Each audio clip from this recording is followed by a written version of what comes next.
반갑습니다, 여러분. 지난주 이벤트 담청자 발표는 여기 영상을 확인하시면 되겠습니다.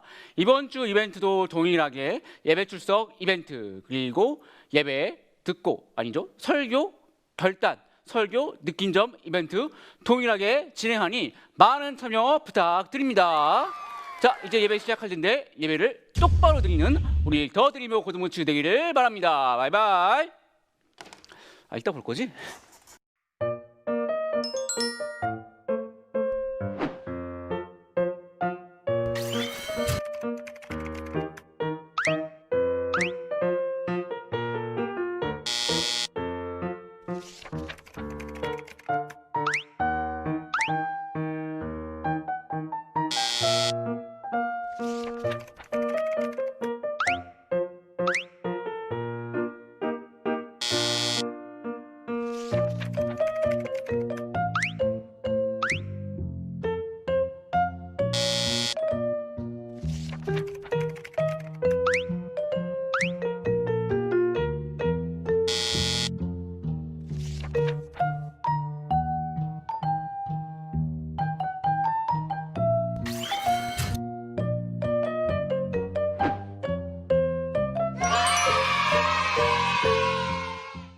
네, 반갑습니다, 여러분. 오늘도 고등부 예배 오신 여러분들 모두 환영합니다. 코로나가 빨리 끝나야 볼 수 있을 텐데 코로나가 빨리 끝나서 모두 이 자리에서 좀 봤으면 좋겠습니다. 오늘 예배하기 전에 우리가 일주일 동안 하나님께 마음으로 지은 죄, 우리의 생각으로 지은 죄, 우리의 입술로 지은 죄, 우리의 행동으로 지은 죄를 회개하는 시간 갖도록 하겠습니다.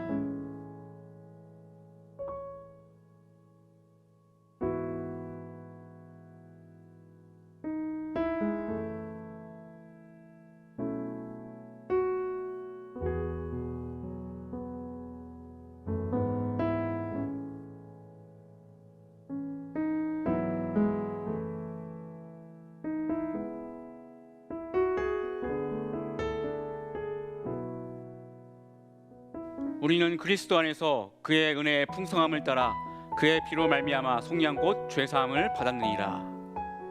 다 같이 우리의 목소리로 우리의 입을 열어 사도신경으로 신앙을 고백하도록 하겠습니다. 나는 전능하신 아버지 하나님 천지의 창조주를 믿습니다. 나는 그의 유일하신 아들 우리 주 예수 그리스도를 믿습니다. 그는 성령으로 잉태되어 동정녀 마리게 나시고 본디오 빌라도에게 고난을 받아 십자가에 못 박혀 죽으시고 장사한 지 4일 만에 죽은 자 가운데서 다시 살아나셨으며 하늘에 오시어 전능하신 아버지 하나님 우편 앉아 계시다가 거기로부터 살아있는 자와 죽은 자를 심판하러 오십니다. 나는 성령을 믿으며 거룩한 공교회와 성도의 교제와 죄를 용서받는 것과 몸의 부활과 영생을 믿습니다. 아멘. 할렐루야. 2020년 9월 27일 오늘도 각자의 자리에서 예배하기 위해 각자의 방법으로 모여있을 여러분을 사랑하고 축복합니다. 함께 찬양하며 나아갈 텐데요, 오늘도 변함없는 사랑으로 우리 가운데 찾아오신 그 예수님의 이름을 우리가 이 시간 함께 고백하고 그 이름을 우리 마음에 꼭 담아둘 수 있기를 소망합니다. 우리 그 마음 가지고 함께 찬양하고 기도하겠습니다.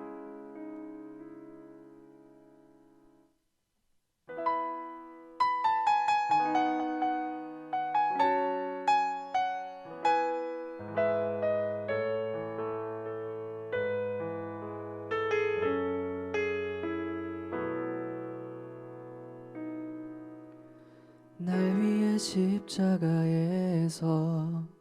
깨뜨리신 사랑, 오늘도 그 사랑 안에 나 거합니다. 주님의 생명 내 안에 있고 주님의 사랑 날 강권하니 나 오늘도 주께 내 삶을 깨뜨립니다.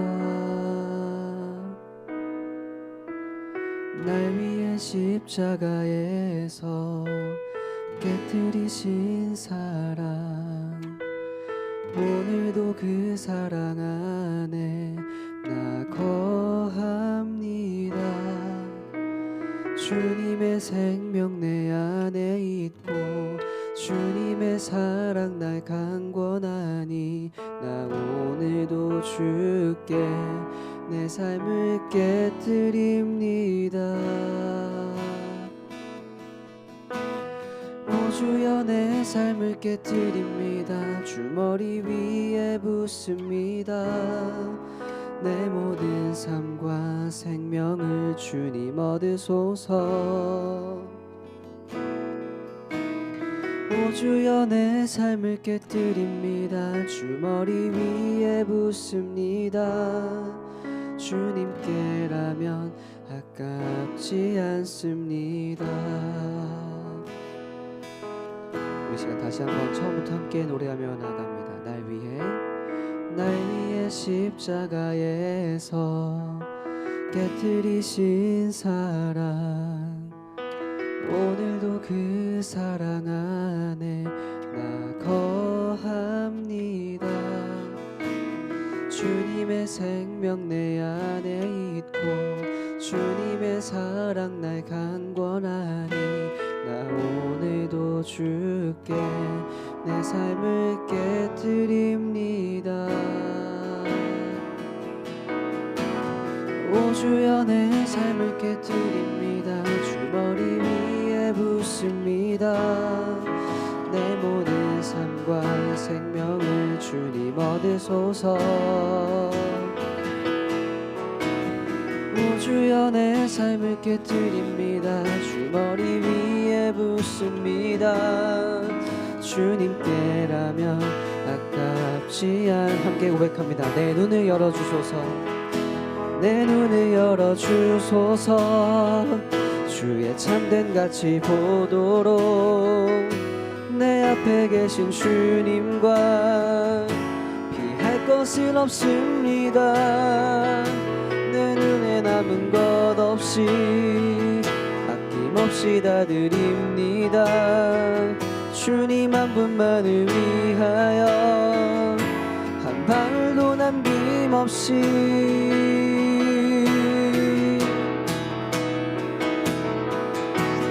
오 주여 내 삶을 깨뜨립니다. 주머리 위에 붓습니다.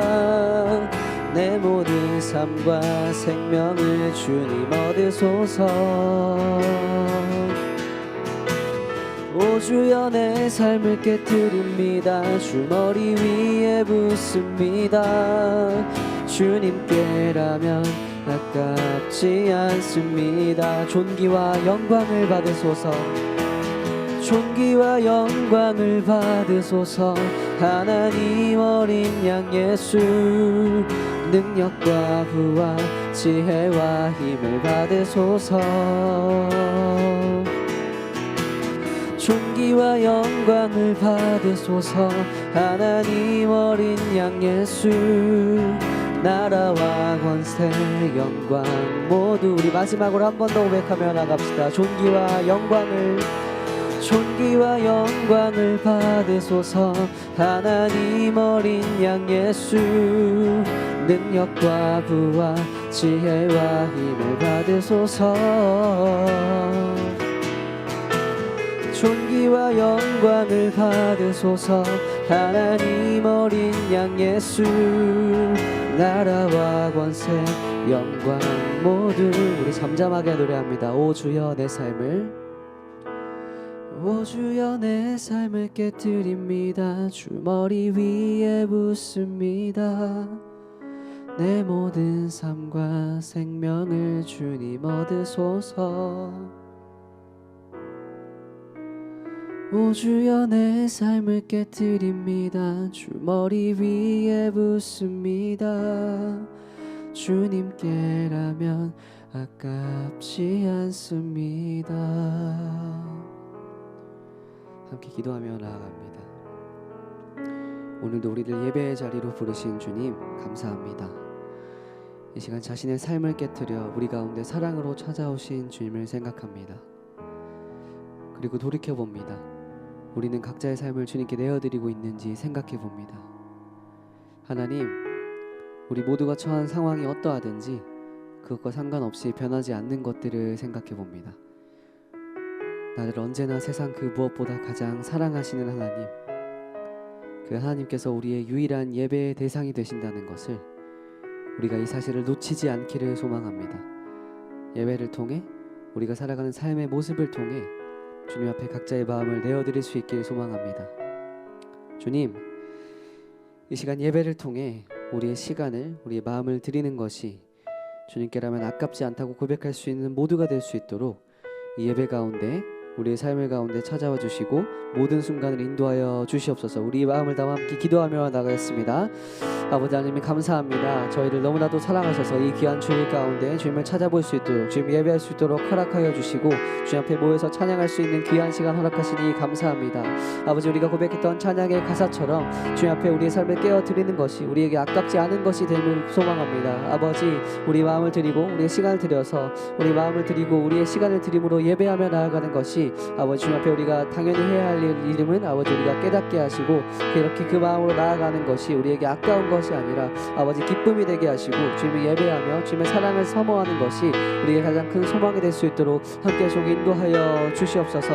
아버지, 존귀와 영광 받게 합당하신 주님 앞에 우리의 유일한 예배의 대상이 되시는 주님 앞에 아버지 우리가 이 시간 마음을 드리고 입을 열어 고백하고 또 아버지 전해주시는 말씀을 들을 때에 아버지 우리 가운데 놀라운 사랑과 은혜로 찾아와 주시고 성령님의 시간 우리에게 함께하여 주셔서 아버지 예배하는 귀한 시간 가운데에 주님을 만나고 주님을 경험하고 그 사랑을 말미암아 아버지 우리가 새 힘을 얻어 살아갈 수 있도록 함께하시고 인도하여 주시옵소서. 아버지 도우시고 함께하여 주시옵소서.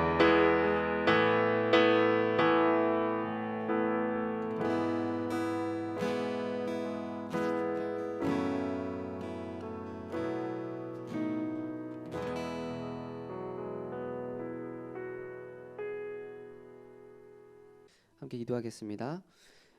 하나님 아버지 감사합니다. 모두가 어려운 이 상황 가운데에서도 아버지 우리의 마음에 찾아와 주셔서 예배할 수 있도록 이 자리를 준비해 주시고 함께 모여 앉아 주님의 이름을 찬양하고 주님을 사모하는 마음 허락하심을 감사합니다. 아버지, 시간 이제 주님께서 전해주시는 그 귀한 말씀 들을 때에 아버지 우리가 목사님의 입술을 통하여 나오는 그 말씀을 들을 때에 누구보다도 각자가 큰 은혜를 받게 하여 주시고 이 예배를 통하여서 우리 가운데 여전히 사랑한다 말씀하시는 그 주님의 귀한 음성을 들을 수 있도록 아버지 예배 가운데 함께 하시고 인도하여 주시옵소서. 모든 것을 주님께 맡겨드리며 사랑이 많으신 예수님의 이름으로 기도합니다.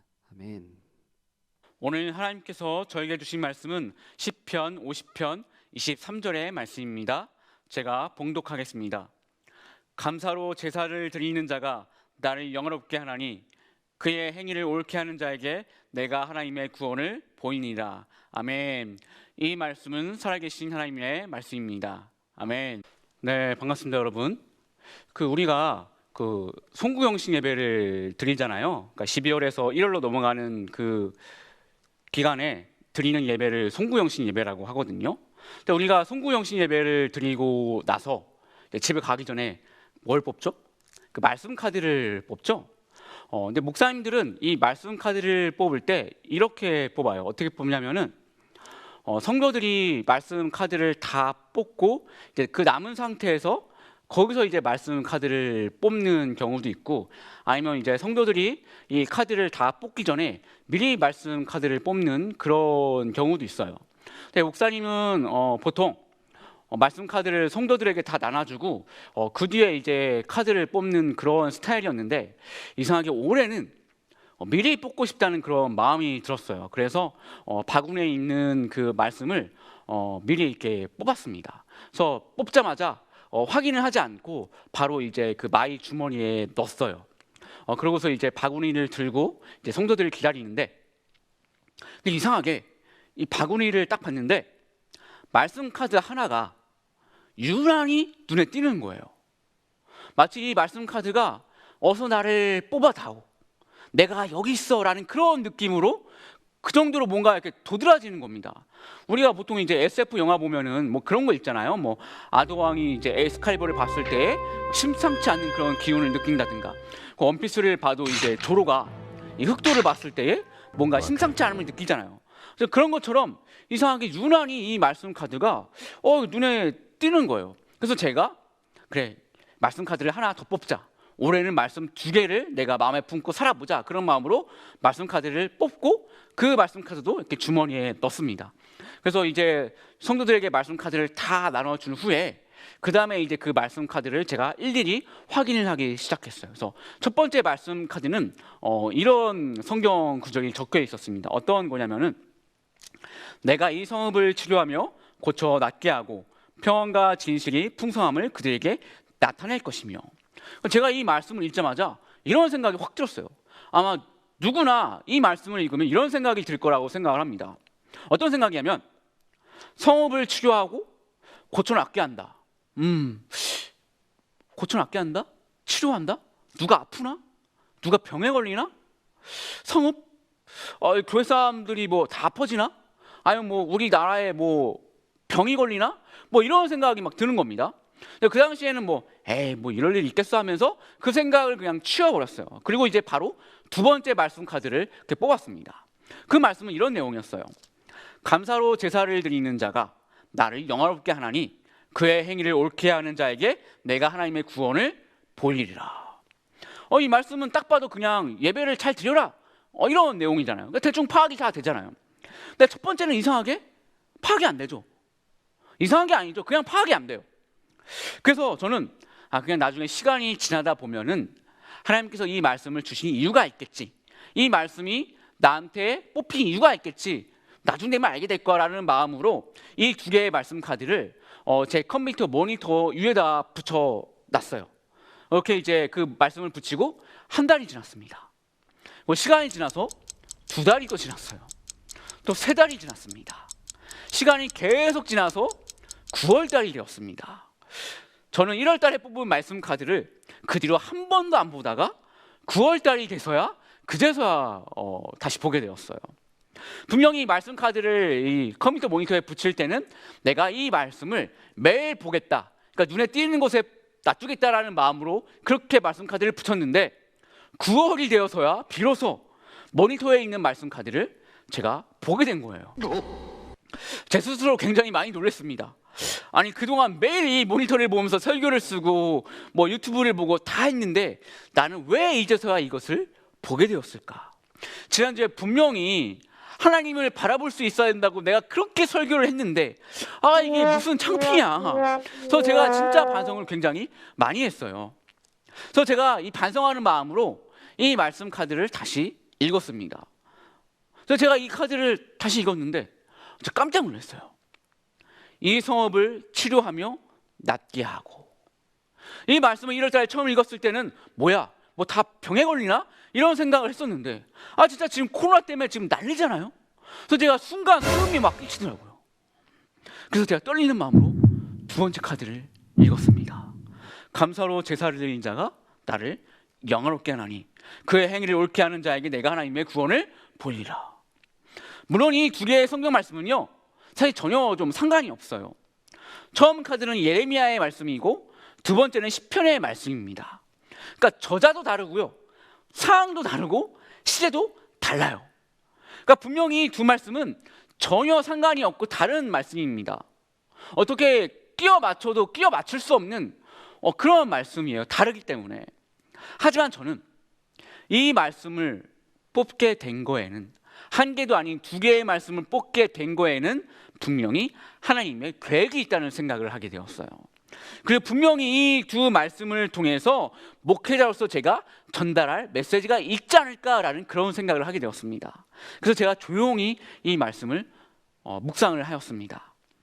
특별히 두 번째 말씀이 뭔가 더 큰 울림이 있어서 제가 계속 이 두 번째 말씀을 묵상을 했어요. 그래서 이 구절 읽을 때마다 어떤 마음의 울림이 계속 있어서 제가 이 시편 50편의 이 말씀을 전체를 다 읽어봤습니다. 그래서 전체를 다 읽으니까 이런 내용인 거예요. 하나님께서 이스라엘의 제사를 받지 않겠다는 그런 장면이 나옵니다.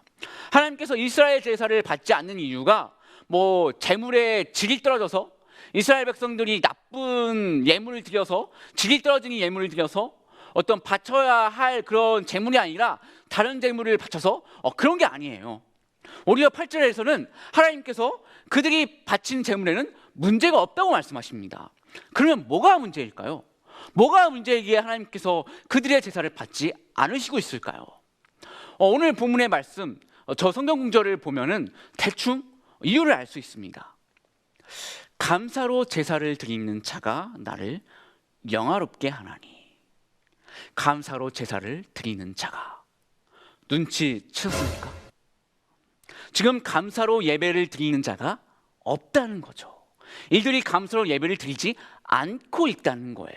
그래서 계속 감사로 제사를 드리는 자가 나를 영화롭게 하나니, 이런 말이 나오는 겁니다.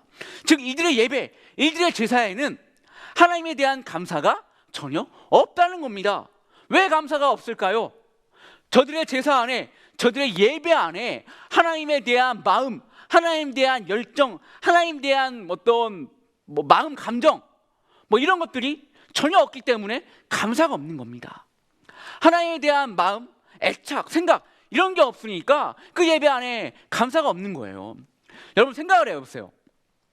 여러분이 전혀 친하지 않는 사람에게 그 존재만으로도 감사를 느낄 수 있습니까?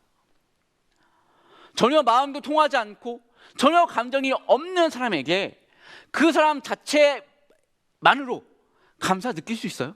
감사 못 느낍니다.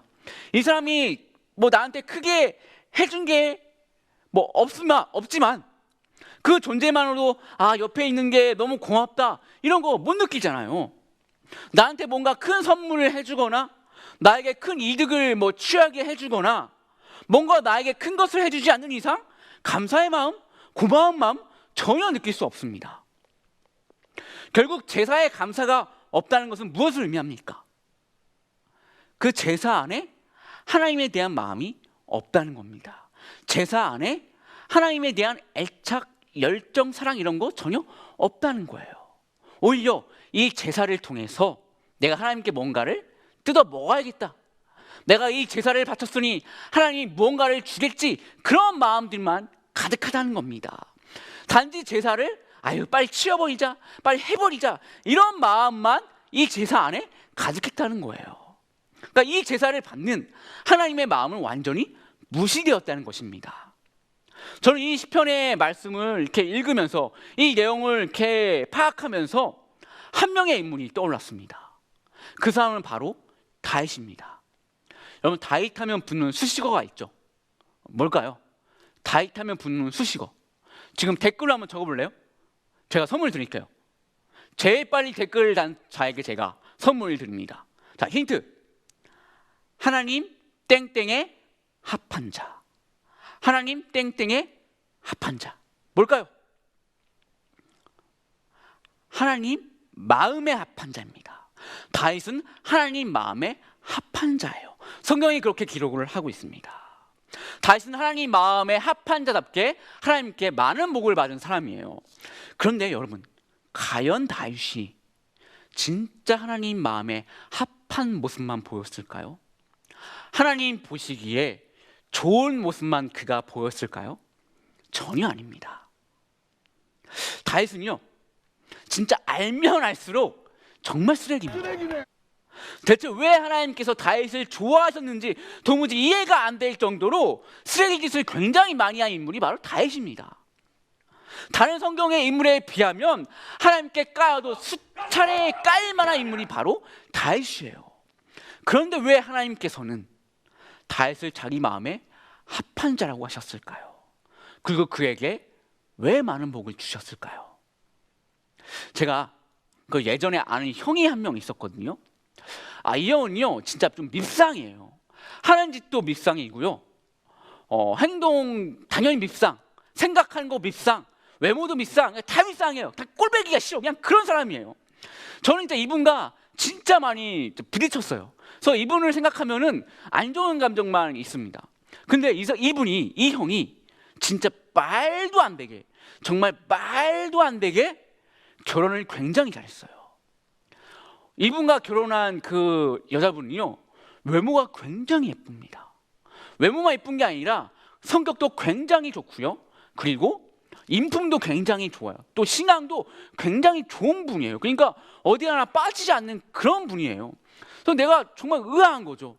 아니 왜 저런 분이, 저렇게 대단하고 저렇게 예쁜 분이 왜 이 형과 결혼을 했지? 이런 마음이 드는 겁니다. 그래서 제가 저랑 친한 목사님께 이런 질문을 했어요.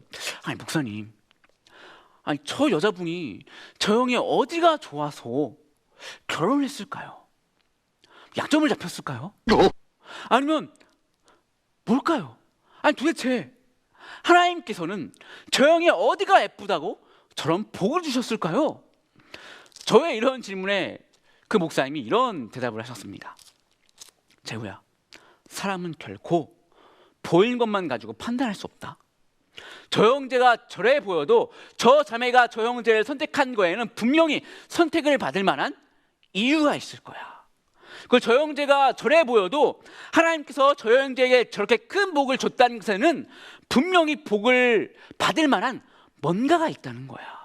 만약에 그게 아니라면 그 여자분이 하나님께 큰 죄를 지었거나 둘 중에 하나야. 물론 이 말은 그 목사님이 웃기려고 한 말입니다. 그런데 마지막에 이 목사님이 저에게 이런 말씀을 하시더라고요. 내가 예전에 다니던 교회에는 어떤 장로님이 있었는데 사실 그 장로님은 좀 성격도 별로고 좀 생각하는 것도 별로고 마인드도 별로고 어떤 뭐 능력도 다 별로야. 또 관계성도 별로 안 좋거든. 그래서 내가 저런 분이 어떻게 장로가 되었지라고 여겨질 정도로 좀 그랬어. 근데 이상하게 이분이 하는 사업마다 다 잘 되고 이분의 자식들도 다 잘 되는 거야. 그래서 굉장히 내가 의아했거든. 그래서 내가 좀 저분을 많이 관찰을 해봤어.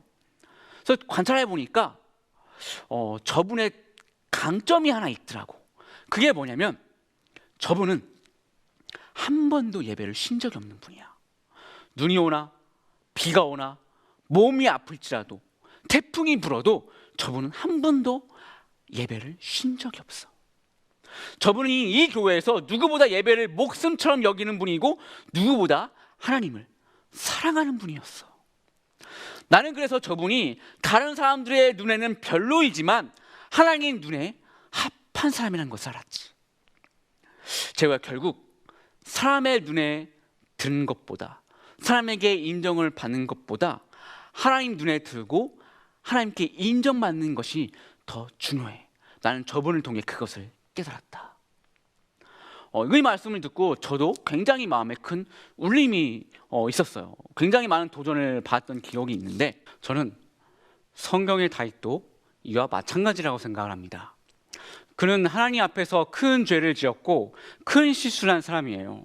심지어 왕이 되기 전에 부모님과 형제들이 다윗을 이렇게 인정하는 분위기도 아니었습니다. 정말 다윗은 왕이 되기에는 정말 많이 부족한 사람이에요.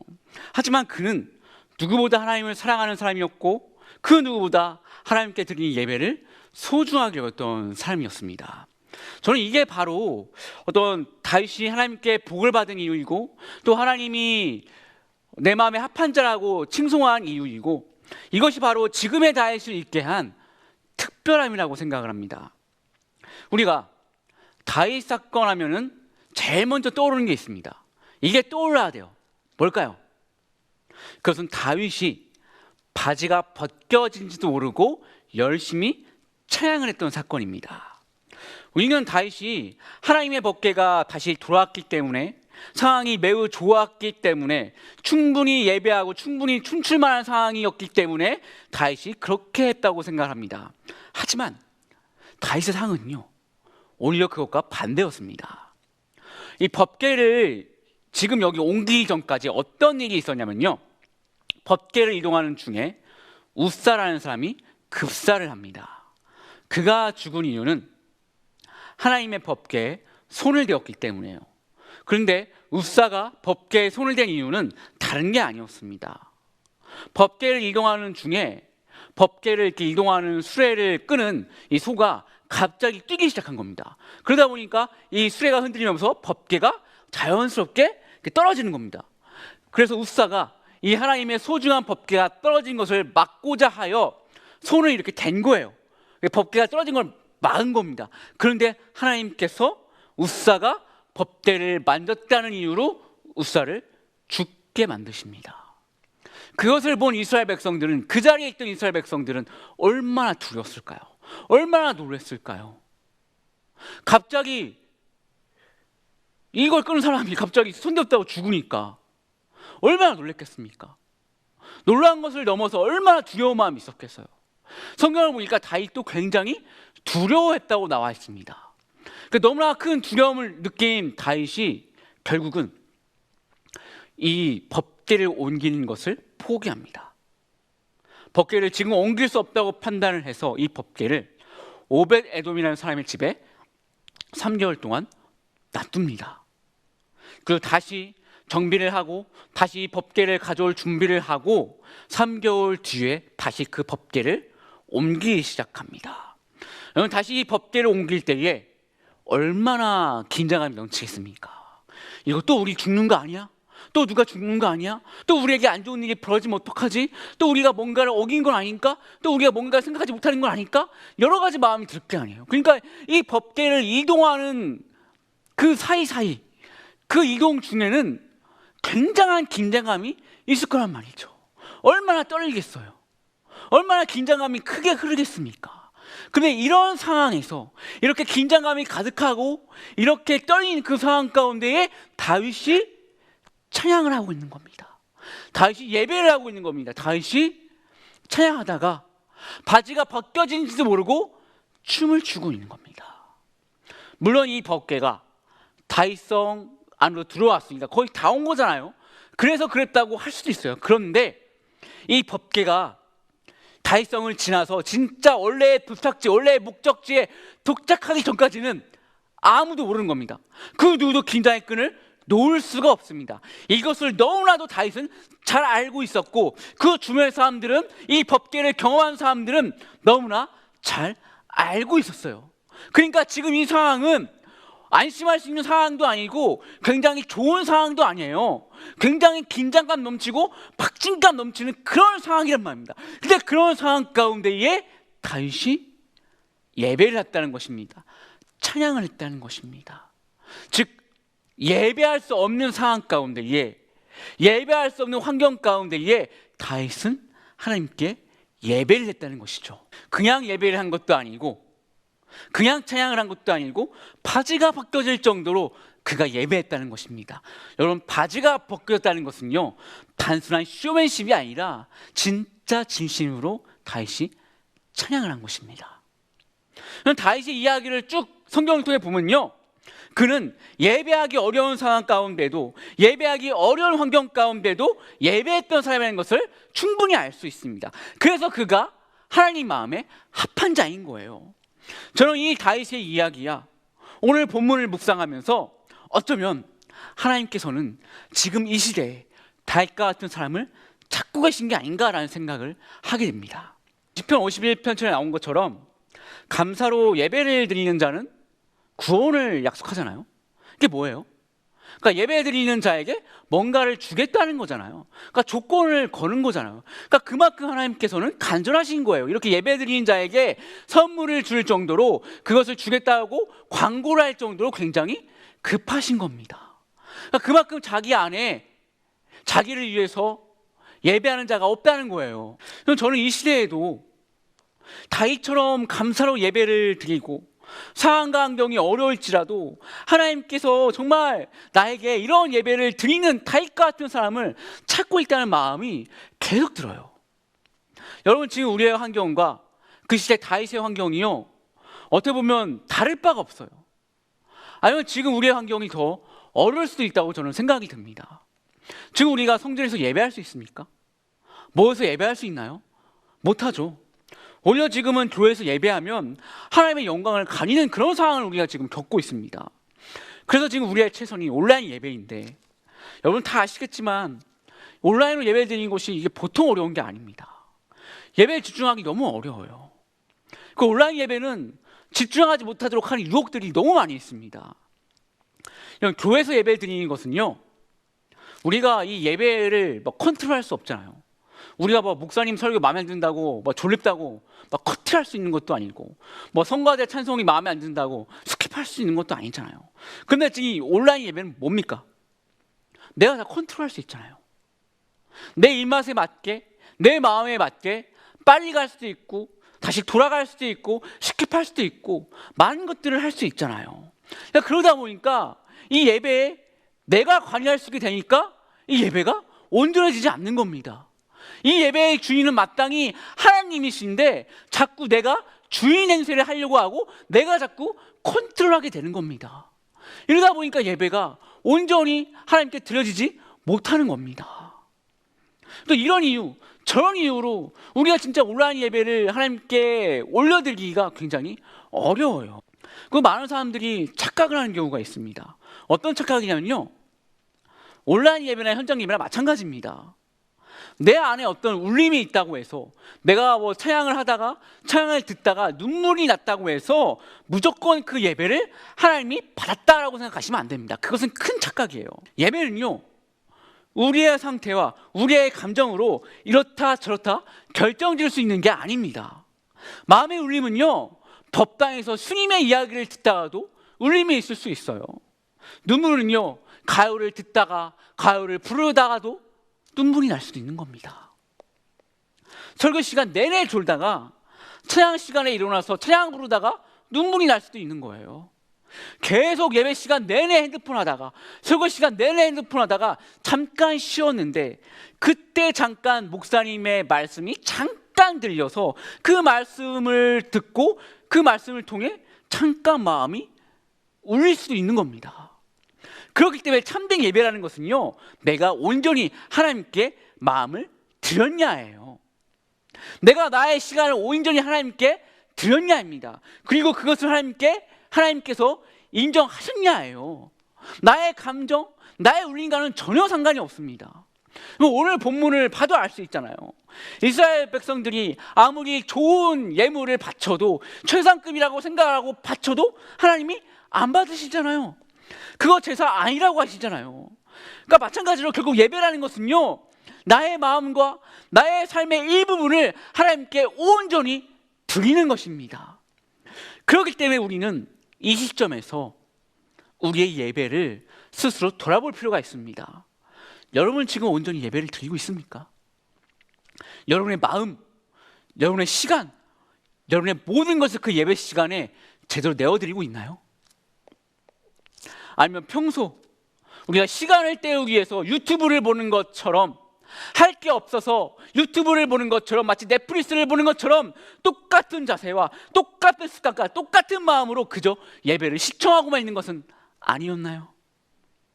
여러분이 진짜 교회에 와서 예배를 드리는 것처럼 몸을 깨끗하게 하고 옷을 갈아입는 그런 수고를 하고 있지 않다면 내가 진짜 온전히 예배를 드리고 있는 것인지, 그저 내가 예배를 때우고 있는 것인지 의심해 봐야 합니다. 내가 어떤 예배를 드리든 간에 한번 의심할 필요는 있어요. 물론 시간은 늦어질 수 있죠.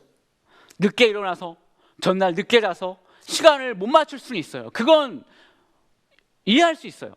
저도 그럴 수 있고 또 여러분 나이 때는 충분히 그럴 수 있으니까. 하지만 여러분, 시간은 늦더라도 예배를 드리는 그 순간만큼은 하나님께 나의 마음과 나의 시간을 온전히 드릴 수 있길 바랍니다. 난사에 영웅이 난다는 말이 있어요. 그리고 6일 가운데에 기회가 찾아온다는 그런 말이 있죠.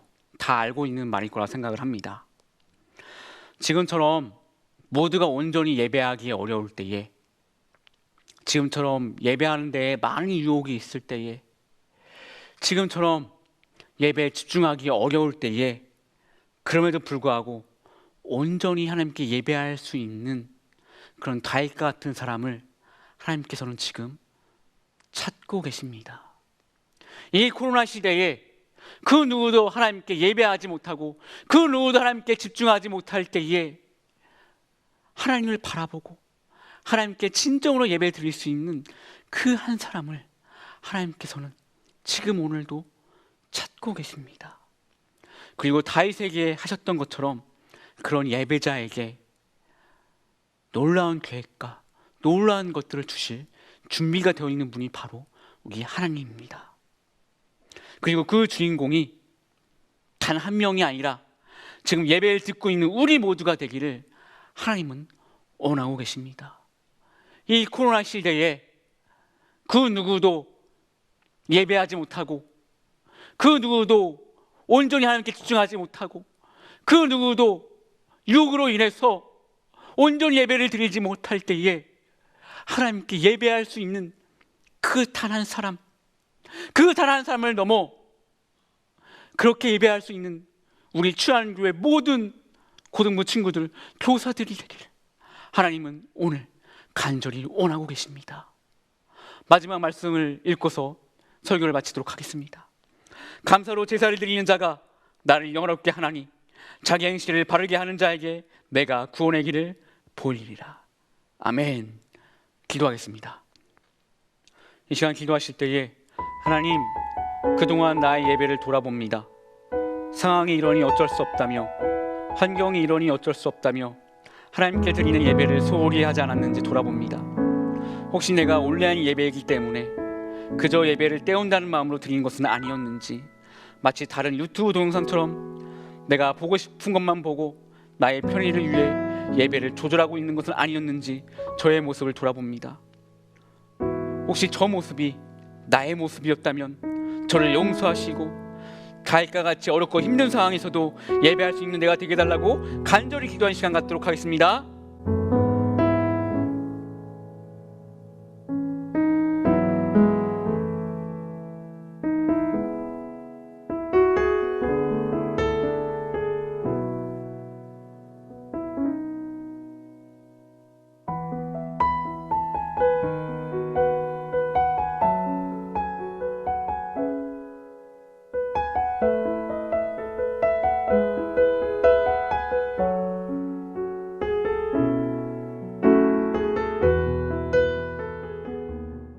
이 시간 한 번 더 기도하실 때에 나라 안에 있는 수많은 갈등과 문제를 놓고 기도하기 원합니다.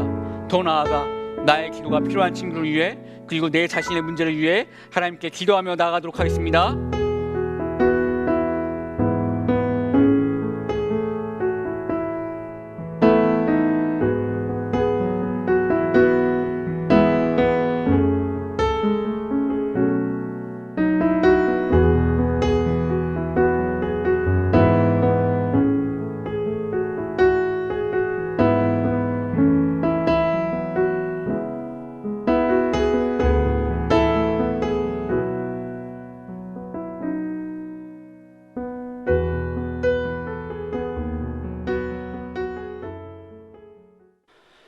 이제는 주 예수 그리스도의 은혜와 하나님의 크신 사랑과 성령님의 감화감동 역사하심이 어떤 상황에서도, 어떤 유혹 속에서도, 어떤 어려움 속에서도 하나님께 드린 예배를 제대로 드리기로 결단한 우리 고등부 친구들과 교사들을 위해 이제부터 영원까지 함께하기를 간절히 축원합니다. 아멘.